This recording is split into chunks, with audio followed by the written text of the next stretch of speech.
Yet, despite your injuries, you still manage to launch your own business. Then imagine finding out that you are losing out on contracts designated for veterans because a big company found out how to get around the rules. What kind of message does that send to veterans in this country? They got to stop. So, Mr. Kutz, I know that you talk about the fact that no fraud prevention controls exist for this program at SBA. Can you tell us a brief outline of what are some of the key elements of an effective fraud prevention program? Yes, and I'll give a highlight of it. There should be prevention controls at the beginning to make sure that people getting into the program are eligible. There should be monitoring controls that once you're in the program, that front companies or shell companies aren't passing through work, for example, to large businesses. And at the end of the day, those caught cheating need to have consequences: suspension, debarment, and prosecution. So you need all three of those elements working together for an effective fraud program. Administrator Mills, based on what we just heard from GAO and recognizing the fraud that already exists in this program, would you develop a process to certify service-disabled veteran-owned small business? Madam Chair, I want to thank the GAO for this report. And I think we completely agree and take with great concern this particular report and this entire area of fraud, waste, and abuse. But particularly in this area of service-disabled veterans, there are 300,000 of these veterans coming home from these two wars over the next several months. 20% of them are unemployed after 2 years.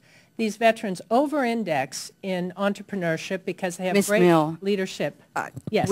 I just would like for you to answer my question. Would you develop a process to certify? So therefore, we are going to, we are looking at the three approaches that Mr. Kutz just described. First, we need to make sure that we have the eligibility right. And I think that was your first point. Correct. So the eligibility has two prongs. One is, are you a service-disabled veteran? The second is, are you a qualified small business? We look at the qualified small business. We are partnering with the VA because the Veterans Administration holds the database that says whether or not they are the ones who do the first prong of the eligibility. So we are going to work with them to make sure we have a combined program that services the two pieces of the eligibility. Then Mr. Kutz had a point about accountability, and that is the other piece that we are committed to. And as I said, these 10 particulars are already referred to the IG, but we are committed to making sure we hold everybody accountable. And that has not been true in the past. That is a change, and that we will commit to go after anybody, and if they are not compliant, we will debar them. So, in essence, what you are saying to this committee today is that SBA is going to develop a certified process, a process to certify disabled. Right. The SBA is going to provide a process to make sure we have the upfront piece right in terms of eligibility and work with our partners to make sure we have the right input from the Veterans Administration. And critically, we're going to go after this accountability issue. Okay. Mr. Nye, in his opening statement, made reference to the fact that you had a meeting with him and quite excited about the fact that the contracting goals for disabled veterans were achieved. So in light of this report, do you think that the SBA data could be overstated now? Right now, the number is, as Congressman Nye said, our goal is 3%. Our achievement in the Recovery Act contracts is 3.8%. We're very pleased with that number, but we share, given this data, the exact same concern. So we need to get to the bottom of this issue of fraud, waste, and abuse, and we need to make sure that we have a real achievement of 3% or greater. Yeah. Mr. Coates, what is your views on the matter of the contracting goals for disabled veterans being overstated as a result of the investigation that you... I think they are overstated. Yeah. I mean, for example, the pass-through to the company in Denmark would have counted as a success. Okay.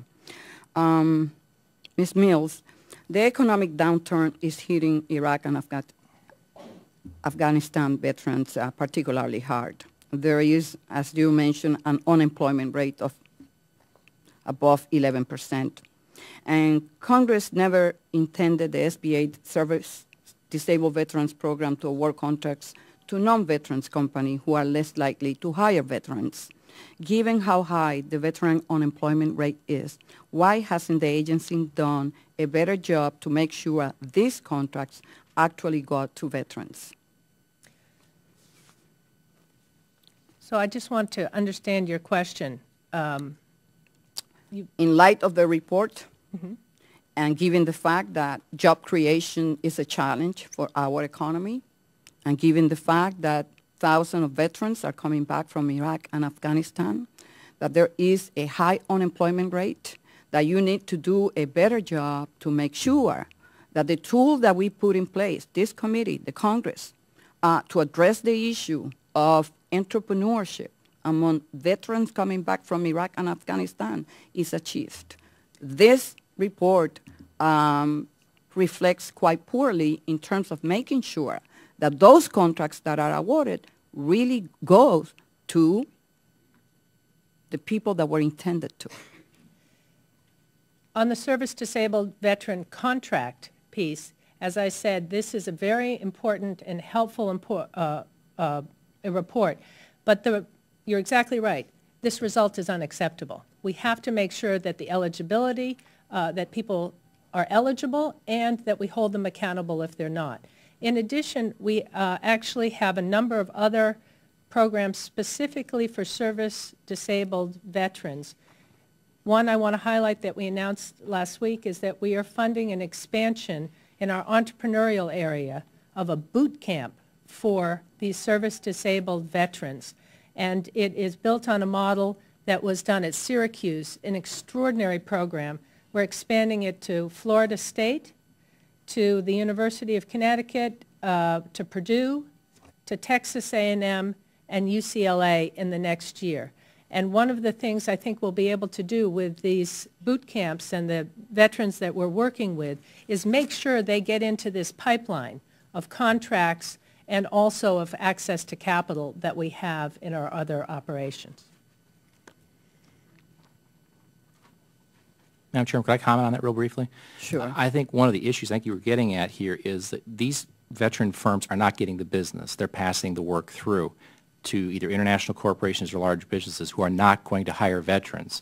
There is evidence to suggest veteran-owned firms hire veterans. And I think your point is, does this affect employment of veterans? And the answer, in my view, is yes. Thank you. Mr. Coates, you mentioned that 4 of the 10 case studies in your report were protested through the SBA bid process and found to be ineligible. What happened to these firms after they were found to be ineligible by SBA? They continued to, with the contracts that they've been awarded through fraud, and in several of the cases, they continued to get new service-disabled, sole source and set-aside contracts. Were any of these firms recommended for suspension or debarment? No. In your opinion, if there are enough evidence that will warrant such debarment or suspension?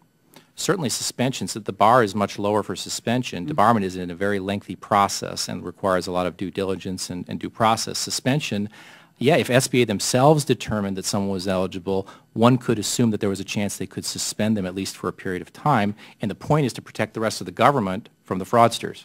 Okay. Mr. Graves, and I will come back with more proof. The examples that have been identified, has anything been done to any of those firms? Yes, all of those firms have been referred to our IG, And we are recommending that they be investigated, and if they are not eligible, that they be debarred, the higher standard, debarred. Period. Would you yield? But how many of those 10 that were found to be ineligible, Mr. Kutz, have gotten more federal contracts? Virtually all of them, and some of them service-disabled veteran-owned contracts. So while the IAG, you refer them, and thank you for yielding, if there is any action by SBA to prevent awards going to these companies that are ineligible? Madam Chair, you hit exactly on the right note, which is that this is the piece of it that we must prevent. The contracts come out of the various agencies, and they're let by these contract agents. We are determined to set a pattern where if they have been proven or referred, that there is accountability. And that clearly has not been the case in these, and that's unacceptable.